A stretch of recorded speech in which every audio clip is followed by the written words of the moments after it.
Ready, set, let's go. It's gonna be a show. Don't act like you don't know. 어서 오세요. 오쇼팀입니다. 코로나 바이러스가 시작된 지도 이 햇수로 3년째네요. 요즘에는 오미크론 바이러스로 하루에 30만, 40만, 어쨌든 50만 명대도 하루에 발생하고 있어서 하루 오미크론 확진자가 정점을 찍고 있어요.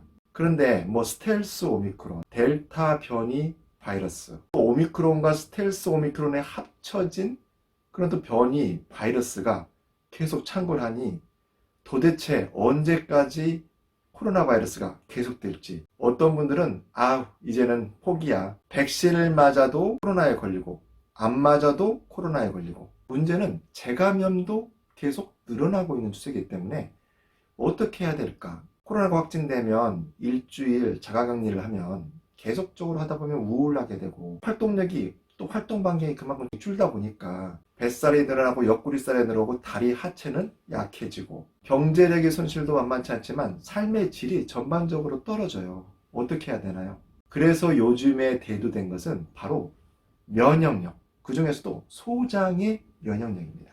오늘은 소장의 면역력에 대해서 좀 얘기를 해보려고 합니다. 소장은요, 제2의 뇌라고 할 정도로 소장 자체에 약간 1억 개의 신경세포가 있어요. 담즙분비다, 소화분비다 이렇게 해서 머릿속에서 지령을 내려가지고 소화액이 분비할 것 같지만, 소장 자체에 신경세포가 있기 때문에 머리의 뇌사 상태가 된다 하더라도 음식물이 들어오면 소화액을 분비해라 라고 소장이 명령을 내리는 거죠. 그래서 제2의 뇌라고 별명이 붙은 겁니다. 소장은 세로토닌이라는 신경 전달 물질을 생성하는데요. 마이클 거슨이라는 생리학자가 발견했죠. 세로토닌은 행복 호르몬으로 알려졌죠. 세로토닌이 잘 분비돼서 멜라토닌이 또 활성화돼서 숙면에 들어가게 하고요. 마음의, 정신의 안정에 중요한 역할, 명상할 때 특별히 세로토닌이 많이 분비되니까 편안한 마음이 될 수 있는 세로토닌의 역할이죠. 이런 세로토닌이 소장에서 95%가 생성이 되니까, 만약에 소장이 건강하지 않게 된다면 세로토닌 분비가 떨어지게 되다 보니까 더 우울하게 되겠죠.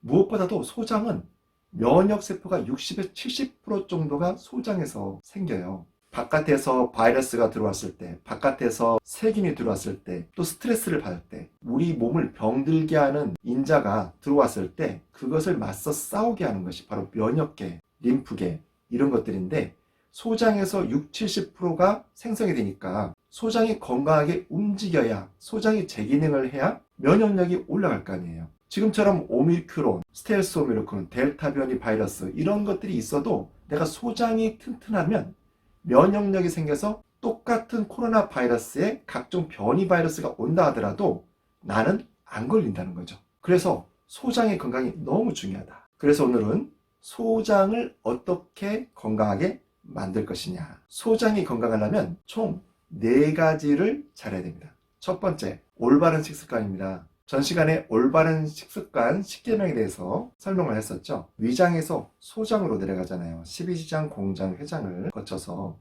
이 12지장에서는 대부분의 영양소들이 흡수가 돼요. 소장에서 충분히 영양을 흡수하게 최대한 표면적을 늘리게 하기 위해서 바로 육모, 혈들이 촘촘히 박혀서 그 사이사이에 들어가게 되는데, 요즘처럼 코로나에 걸려가지고 자가격리다, 움직임이 적거나 움직임이 적은데 스트레스 받고 우울하니까 끊임없이 먹어가지고 소장이 더욱더 정체가 돼가지고 오히려 소장의 흡수를 방해하는, 많이 먹는 것도 가공식품, 몸에 안 좋은 것들을 또 많이 먹게 돼가지고 오히려 장 누수 증후군, 장 사이사이에 구멍이 뚫려서 그 사이사이가 부패가 되니까 거기서 혈액으로 오염된 독소가 들어가게 되다 보니까 내 몸이 더욱더 축나게 되는, 그러면 소장의 기능이 마비가 되죠. 그렇게 되면 면역력이 떨어지게 된다는 거죠. 면역세포의 60, 70%가 소장이 담당하고 있기 때문에 올바른 식습관 10계명을 통해서 영양소가 제대로 내 소장을 통해서 흡수되게 만들어줘야 된다는 거죠. 두 번째로는 올바른 식습관만 되는 것이 아니라 장누수 주군을 해결해 줄 수 있는 보조적인 약 제품이 필요하죠. 마치 음식처럼 먹을 수 있는, 식품처럼 먹을 수 있는 게 바로 청의장과 황금이라는 제품입니다. 아무리 내가 올바른 식습관을 하려고 해도 주변의 음식을 보면 전부 다 방부제고 표백제고 착색제고 이런 가공식품에 노출될 수밖에 없어요. 장누수 증후군이라는 것은 소장 장벽, 즉 상피세포에 균열이 생겨서 구멍이 생겨서 거기 사이로 음식의 독소가 들어오는 거죠. 독소물질, 방부제, 착색제, 표백제 또 계속 먹게 되니까 거기 사이에 쌓이게 되면서 부패가 돼요. 이게 혈액으로 들어오면서 혈액의 오염을 일으킨다. 또 항생제나 스테로이드 약물들 이런 것들이 장누수 증후군의 원인으로 거론되고 있는 실정입니다. 청기장과 황금을 늘상 내 옆에서 가까이 두게 된다면 지혜로운 습관이 되겠다는 말씀을 드립니다. 소장의 기능을 올려서 면역력을 올릴 수 있는 세 번째 방법, 바로 스트레스를 최소화해야 돼요. 감사하고 즐겁게 생활할 수 있는 그러한 방법들에 대해서는 향후에 또 설명하기로 하고요. 네 번째로는요, 소장을 움직여야 돼요. 즉 소장 교정 운동을 해야 된다는 거죠. 소장에 관련된 근육은 이 장요근 근육, 또 매복사근, 외복사근 근육, 또 복직근 이러한 근육들이 있는데요. 이러한 근육을 골고루 움직여주는 교정 운동이 필요합니다. 소장 교정 운동으로서 즐겁게 면역력도 올리고 코로나 바이러스 확진에 걸릴 확률도 감소시키고 예방하고 체력이 경제력입니다. 미래를 위한 투자입니다. 아무리 돈과 시간이 많아도 말년에 체력이 없어 보세요. 그 돈과 시간은 그림의 떡이죠. 그래서 체력은 행복의 기초 주춧돌이다. 오늘 또 오쇼TV와 함께 풍요로운 삶의 징검다리 돌을 하나 놓아보는 게 어떨까요?